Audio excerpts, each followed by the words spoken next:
La situation au FC Barcelone est tendue ces derniers jours, entre Íñigo Martínez qui quitte le club, Ronald Araujo pointé par le FC Chelsea, le retournement de situation Andreas Christensen, annoncé en Angleterre, Manchester United, Chelsea, Aston Villa, finalement Fermín López reste au Barça, et la tension est retombée entre le club et Marc Ter Stegen. Sont là les informations à décortiquer avec vous.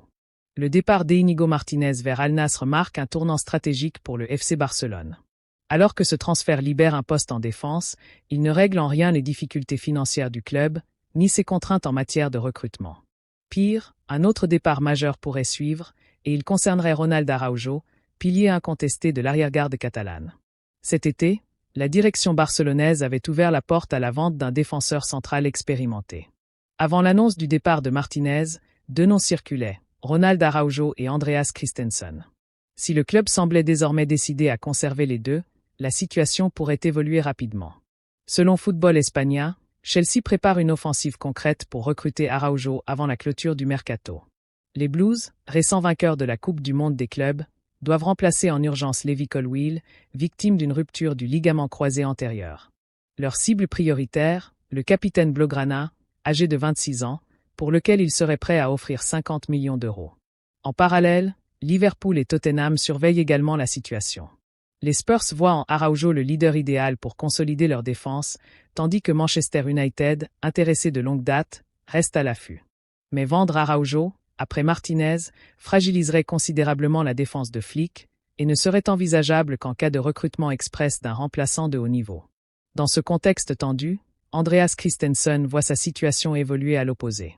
Longtemps pressenti pour un départ Brentford avait même tenté de le recruter cet hiver, le Danois est finalement resté, en grande partie à cause d'une blessure. Ce qui ressemblait à un maintien par défaut s'est transformé en opportunité.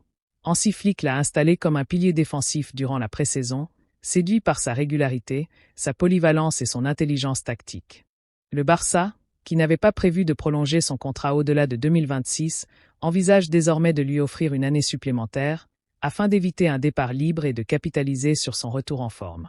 Capable d'évoluer aussi bien en charnière centrale qu'au milieu, Christensen sera en concurrence directe avec Araujo, Pau Cubarsí et Eric Garcia, mais son jeu de balle précis et son sens de l'anticipation en font un profil rare. Entre l'urgence de renforcer ses finances et celle de préserver l'équilibre de son effectif, le Barça s'apprête à vivre une fin de mercato sous haute tension. La direction sportive devra trancher vite, sécuriser ses cadres ou céder à la pression financière. Depuis plusieurs semaines, son nom revenait avec insistance dans les colonnes de la presse sportive. Fermín López, milieu de terrain de 22 ans formé à la Masia, était au centre de nombreuses convoitises venues d'Angleterre. Manchester United, Chelsea, Aston Villa, autant de clubs prêts à investir lourdement pour s'attacher ses services. Mais le verdict est tombé, Fermín reste au Barça. Manchester United avait pourtant mis les moyens. Plus de 70 millions d'euros prêts à être injectés dans les finances barcelonaises. Une manne qui aurait permis au club d'inscrire ses recrues et de respirer sur le plan économique. Mais Fermín n'a pas cédé.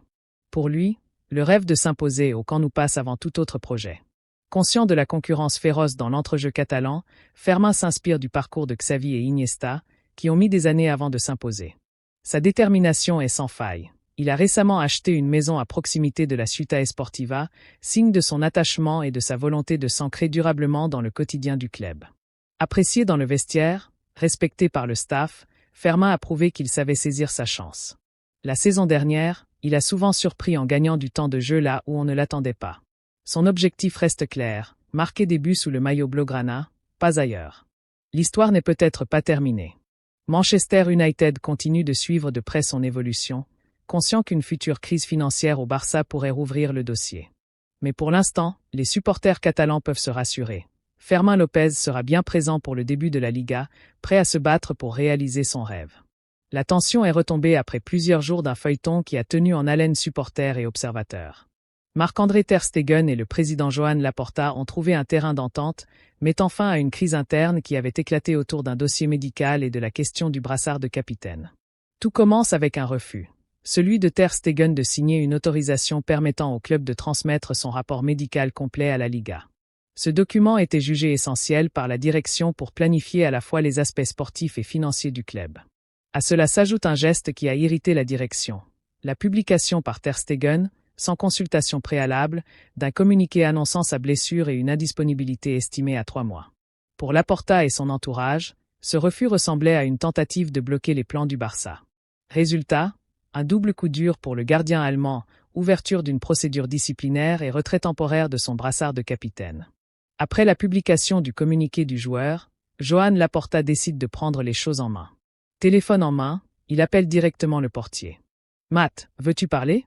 Parlons alors. » Quelques heures plus tard, le président se rend personnellement au domicile du gardien, dossier médical et documents de délégation sous le bras. La rencontre dure près de 2 heures. Ter Stegen y expose ses griefs. Il estime que le club a pris une décision sévère, sans même échanger avec lui, et que cela a nui à son image publique.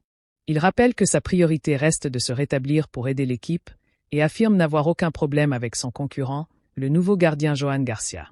De son côté, Laporta défend la position du club, expliquant que le refus de signer avait été perçu comme une entrave à la stratégie globale, d'où la réaction ferme. Finalement, Ter Stegen accepte de signer le rapport médical. Mieux encore, le club l'aide à préparer un discours qu'il prononcera avant le trophée Johan Gamper, affirmant son engagement total et l'ambition collective de viser les titres cette saison. Le brassard est restitué, la confiance est rétablie et le FC Barcelone tourne la page de cet épisode. Reste désormais à voir si, sur le terrain, Ter Stegen saura transformer cette réconciliation en un nouvel élan vers la gloire. Le FC Barcelone traverse un été agité, marqué par une série de rebondissements qui illustrent toute la complexité de son mercato. Le départ acté d'Íñigo Martínez ouvre un vide dans la défense, tandis que Ronald Araujo attire les convoitises de Chelsea et que son avenir reste incertain. Dans le même temps, Andreas Christensen, un temps poussé vers la sortie et même annoncé au PSG ou à Manchester United, est finalement repositionné comme un pilier par Hansi Flick.